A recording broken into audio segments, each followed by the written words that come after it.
अगले कुछ महीनों में देश के 5 राज्यों में विधानसभा चुनाव होने वाले हैं। माना जा रहा है कि चुनाव आयोग नए साल की शुरुआत में यूपी, पंजाब, उत्तराखंड, गोवा और मणिपुर में होने वाले चुनावों की तारीखों का ऐलान कर देगा। इन राज्यों में पंजाब को छोड़कर बाकी चारों राज्यों में बीजेपी की सरकार है। ऐसे में भगवा खेमा सत्ता में वापसी के लिए एड़ी चोटी का जोर लगा रहा है।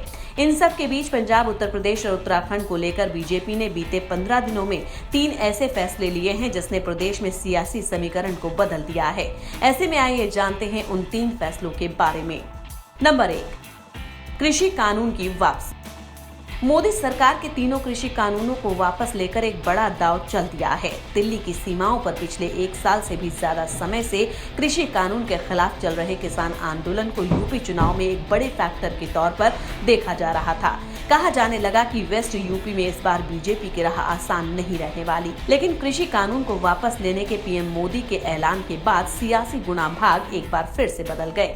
जानकारों की माने तो कृषि कानूनों की वापसी में किसानों की नाराजगी भले कम ना हो, लेकिन बीजेपी को वेस्ट यूपी में पहले जैसे विरोध का सामना नहीं करना पड़ेगा। नंबर 2, करतारपुर कॉरिडोर खोलने का फैसला। किसानों के आंदोलन के चलते पंजाब में भी बीजेपी की राह बेहद मुश्किल हो गई।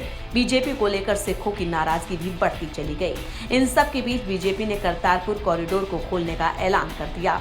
इस एक फैसले से जहां बीजेपी के प्रति सिखों की नाराजगी में कमी आई, वहीं ये संदेश देने में भी कामयाब रही कि राजनीतिक मुद्दों से अलग उसे सिखों की धार्मिक भावनाओं की भी कद्र है। नंबर 3, देवस्थानम बोर्ड पर यू टर्न।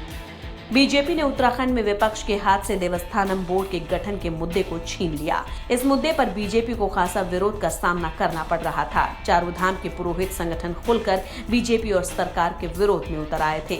मौका देख कांग्रेस और आम आदमी पार्टी ने इसे सियासी मुद्दा बनाने में देर नहीं की, लेकिन समय रहते मुख्यमंत्री पुष्कर सिंह धामी ने देवस्थानम बोर्ड बनाने के विधेयक को वापस लेने का ऐलान कर दिया। इंडिया न्यूज वायरल की रिपोर्ट।